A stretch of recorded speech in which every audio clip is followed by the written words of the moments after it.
Hello everyone, my name is Debora Tabea from H2PL Germany, Heavenly Culture, World Peace and Restoration of Light. We are a global peace NGO registered under the UN ECOSOC and UNDGC. First of all, I want to say thank you very much for having me. I feel very honored and I'm very glad to share some important thoughts about peace and the role of women on this major day, especially in times like this. And first of all, I want to ask you a question. Why do you think women are one of the strongest peace ambassadors on this earth? Maybe now several questions will come to your mind, but a very obvious answer is because women are giving birth. It's actually a biological fact, right? Of course, but there belongs still so much more into it, right? Women are carrying the unborn baby in their belly for 9 months. They raise their children with unconditional love only parents can provide, and they are not hesitating to take whatever it takes to support their beloved families and children with love. Women have the ability to fight for peace peacefully. They have the mindset to protect their families and their children, even if it costs their own life. This is the heart of a mother. So I ask you a second question. Which mother would actually want her child to go into war? Which woman wants to lose the beloved father of her children in war? The answer is simple, right? No one, not any single mother, not any single woman wants to do that, wants to have that. Women might be physically weaker than men, but women are strong to fight for peace, for the sake of their families, for the sake of their children, and for the sake of their partners. I'm sure that no women will ever give up to fight for peace until peace has been finally achieved on this earth. My third question is, what good can come out of it if you love money and power more than peace? People, governments, and organizations who choose money and power over peace are the enemy to peace. Why? Because they don't unite for peace as one, but instead yearn for their own desires, for their own power, which will in the end just cause destruction, war, pain, and suffering. Today, I want to raise my voice to all women out there. Let's become one in the heart for peace, never giving up to urge politicians, educators, religious leaders, civil society, and ourselves for peace. Because then peace will become true. Peace does not start at the front line. It will start in our hearts and mind first. When we believe that peace can be achieved, peace will be achieved 100%. Why? Because everyone will start to change the mindset and peace will become true in the end. That's why we need to change our thinking first.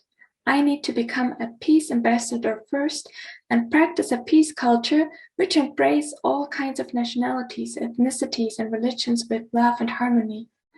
Our children, they need to learn what it means to become a peace ambassador. Instead of learning about violence as a way to react, they need to learn how to communicate and treat each other in the language of love, peace, and harmony. Instead of losing our loved ones in war, we need to urge for peace being institutionalized to binding legal peace resolution supported by all UN member states. H2PL plans to submit the Declaration of Peace and Cessation of War to UN General Assembly, which forbids the threat of use of force and prohibits any acts of aggression. It fosters friendly relations and self-determination. It also ensures the right to self-defense, state boundaries, freedom of religion, and it safeguards ethnic identity, cultural heritage, peace, and a culture of peace worldwide. Therefore, I also want to ask you to support the DVCW in your UN member state so that it can be released soon. This is what our duty is, spreading the mindset of peace and love. How? By building up friendships and becoming one big family of peace, encouraging and understanding each other, such as in tourism, sharing cultures, traditions, beliefs with each other, and becoming one with a united heart for peace, transcending borders, ethnicities, cultures, and religion to create global peace. At the end of my short speech, I also want to use this chance to say a few words about the war in the Ukraine, which is breaking the hearts of all of us. As an international peace NGO listed in UN ECOSOC and UNDTC, HWPL joins the UN and the international community in voicing condemnation against action that causes a global crisis and violate human rights through the acts of aggression. Therefore, we strongly urge the Russian government to immediately stop the invasion, which seriously threatens the safety and life of its citizens and Ukrainians, and to resolve through peaceful dialogue. Russia must immediately cease its military action that has catastrophic consequences and cherish the lives of its own people and the people of Ukraine. The international community wants peace. The UN and Global Alliance of national human rights institutions, which are all responsible for safeguarding peace, must resolve the Ukraine crisis as soon as possible. Russia must withdraw its forces back to its country and ensure the safety of the people of the Ukraine.